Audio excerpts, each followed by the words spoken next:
I've always been a fan of the Microsoft Surface Pro ever since it was first unveiled in 2012, but objectively, the Surface Pro 4 was the first edition of the device that just felt genuinely useful. Microsoft gave their tablet a perfectly sized display, robust processing power, and then also a really solid kickstand, and by doing that, they really solidified the Surface's position as the gold standard for Windows hybrids.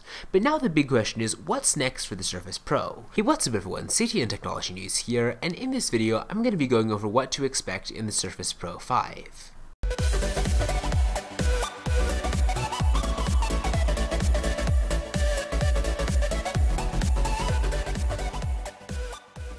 So one of the biggest questions about the Surface Pro 5 is when it's actually going to be unveiled. Microsoft announced the Surface Pro 4 in October of 2015, and it hit shelves later that same month.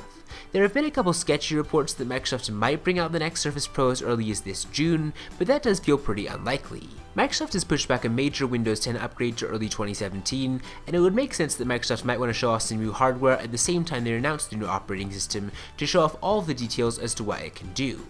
Also, the current Pro 4 already uses the latest and greatest 6th generation Skylake Intel processors, and Skylake's successor, Kaby Lake, isn't expected to hit until late 2016 at the earliest. That definitely adds some more likelihood to the idea that Microsoft would want to show off the Surface Pro 5 in early 2017, as opposed to unveiling it this year. Now, the keyboard covers have always been a standout feature of the Surface Pro, and there's always a chance Microsoft might end up changing its position on the Surface Pro's keyboard cover.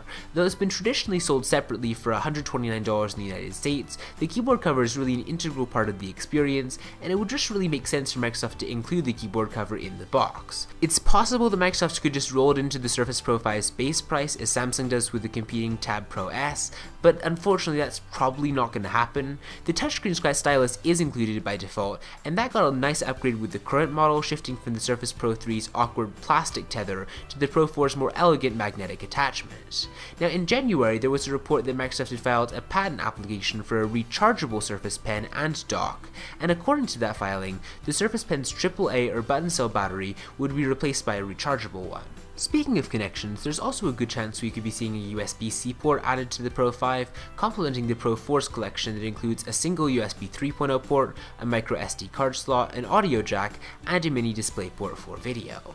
Now, unfortunately, the more Microsoft does add to the Surface Pro 5, the less likely that we'll be seeing a cost reduction in terms of the base price. The Surface Pro 4 is very expensive. Unless you opt for the very entry $899 model, you'll probably end up paying over $1,000 for whatever configuration you choose.